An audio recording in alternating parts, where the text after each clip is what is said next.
Hi, thank you for joining me in the supplement to the main message. As I always say, sequence is straightforward. Reading first, main message, and then if you're interested and want a little bit more background or development of a point or two, the supplement, which is what I want to share with you now. If you came here by accident, I completely understand if you want to leave at this point. A little bit of background to the reading, because I understand that when you suddenly jump into the Old Testament, as I did in the second book of Kings, people can very easily feel lost. It's really helpful just to get the sketchiest background. You don't have to be meticulous and studious about it, but have a little bit of a sense of things is really helpful. So the clue is in the name of the book, Second Kings. It's the second of two books about the kings of Israel during the time, as it happens, that Israel had divided into two different nations, with each with its own king. So the northern kingdom, called Israel, has its capital city in Samaria. That's the city under siege in our narrative today. The southern kingdom uses the name Judah, one of the tribes of Israel, and its capital city is Jerusalem. The besieging army comes from an area now in modern day Syria of Damascus and a state around there. It's a large state by local standards. It's not by a huge state actually, but by local standards, it's a large state. It's had a strange love-hate relationship with the kingdoms of Israel and Judah, particularly Israel. Some very important treaties and trade and stuff, but also quite a lot of competition.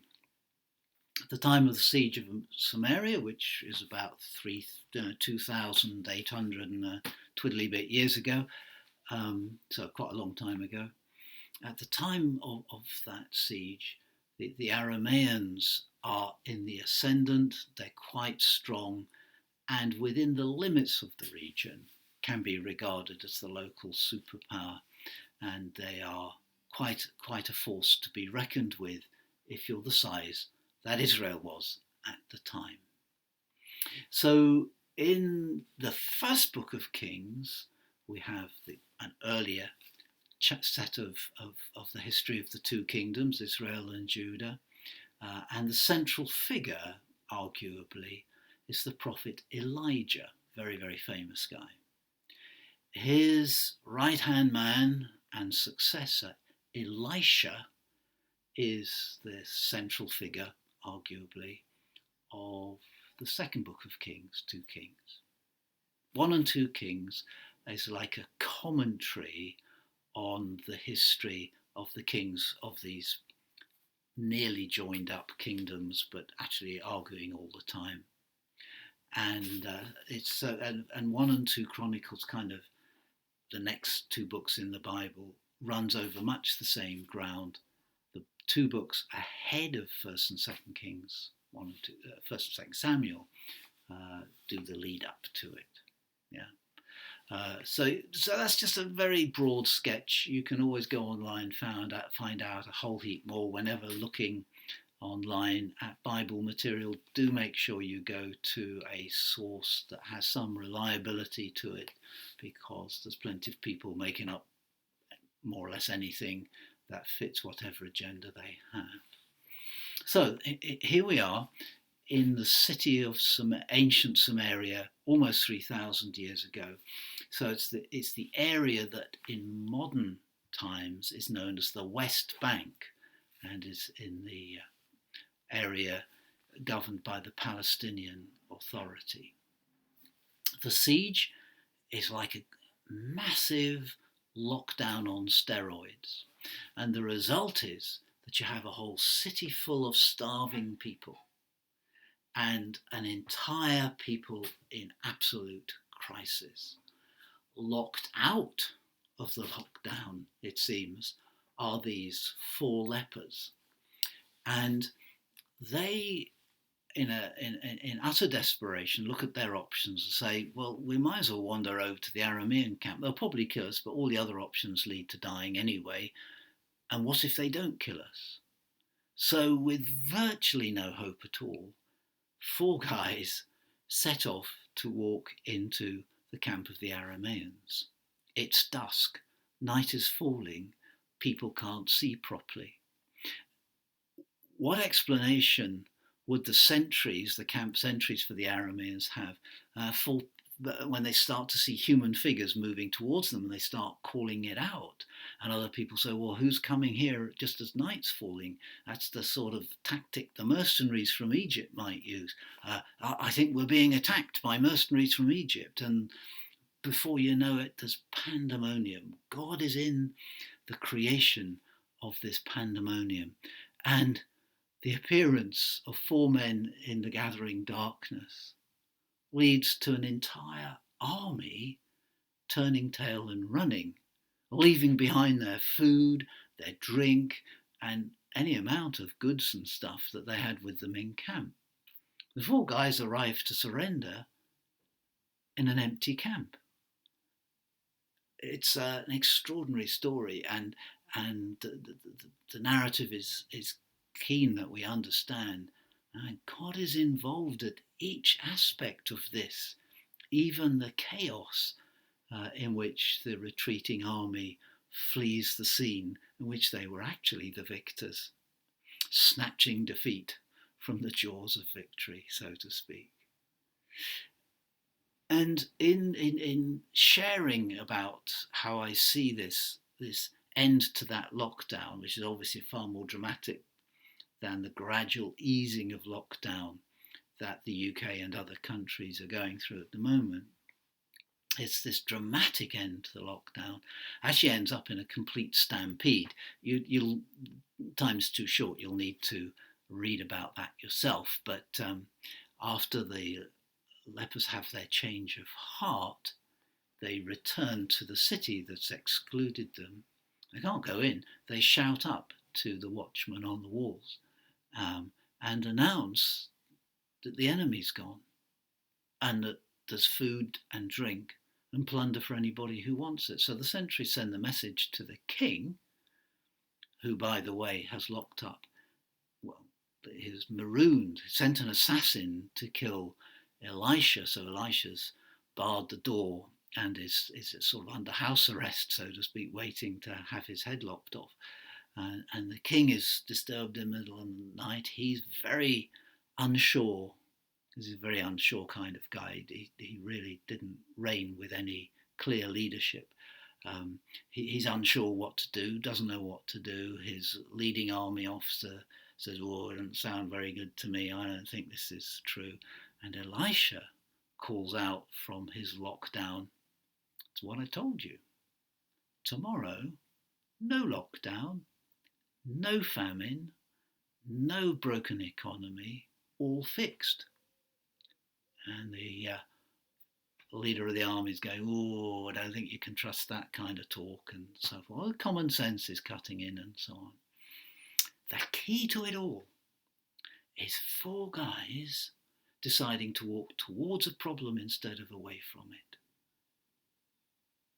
Four guys who are rejects and who are diminished and who are in abject, desperate poverty on the margin of their society and not accepted into their community, walking towards the problem, discovering something excellent, loving the moment, and there's a place for just loving the moment, being in the moment, cracking open the wine that's there and eating up, you've been hungry long enough, gathering some plunder, you're broke, you need some, suddenly going, but wait, we're not doing right.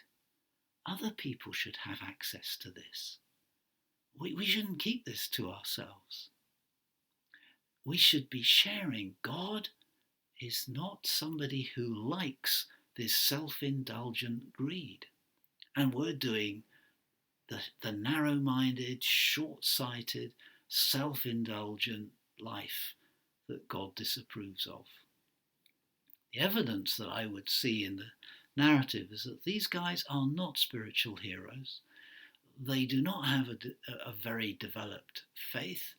They do not have a lot of knowledge. They're not an Elisha student or anything like that. But they have enough practice of their religious faith in God to know that they're accountable to God.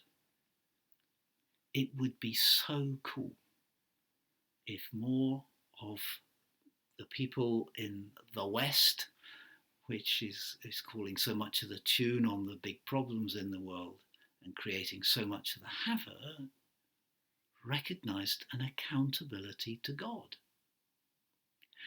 and were enough respectful of that accountability to God to actually take those moments to go, is what we're doing right? Not is what we're doing filling our pockets, filling our stomachs, giving us a good time, but is it right? Is it best for everyone? Is it the outcome God would have us work towards? And it's when you have that respect for God that there opens up the possibility of knowing, therefore, that you must have a love for your neighbour and include your neighbour in whatever is good. That's a really critical thing, which is why I wanted to say in the main body of the main message, and I just want to end with it now, there is real value in deciding how to effectively practice your faith as a follower of Jesus, as a Christian. We live, most of us, in a consumer society that dulls our consciences and our awareness of so many things and dulls us down spiritually and completely. To counter the effects of that drip, day by day, a constant feed from what is actually not very good for us and encourages us to be not very good for everybody else and the future of planet Earth, to counteract that, it's so beneficial to have a pattern of disciplines. I'm not going to tell you what they are. That's between you and God. But don't be without it. Don't buy the myth, I'll just sort of love Jesus and sort of, he'll be all right. He'll be fine. I'm not a bad person. I'll kind of do the right stuff. My conscience will tend to leave. I'll be all right. That will not make you fit and ready for the moment when it's time to say, not doing the right thing here. To be sensitive to, am I doing the right thing? Am I not doing the right thing? There needs to be a pattern in life that challenges that. And in the case of following Jesus, it's better than just challenging it and saying, are you doing the right stuff? But says, you're not. And you can be absolutely forgiven. That's why Jesus came into the world and died for us. Absolutely forgiven. And that absolute forgiveness is the thing that makes us able to afford admitting to be wrong. When we are ready to say, we're not doing right, a whole ocean of wonderful possibilities opens up before us, and a great freedom to move in our true creation becomes possible. So I'm just advocating that you don't just sort of go with the flow, but you're so committed to Jesus that you determine a good pattern that will help you be ready for the moment when it's time to say, not doing right, need to do the loving thing. God bless you and lead you in the way everlasting, and I hope it's going to be a great week for you, and I hope you'll be safe. Thank you for being part of this.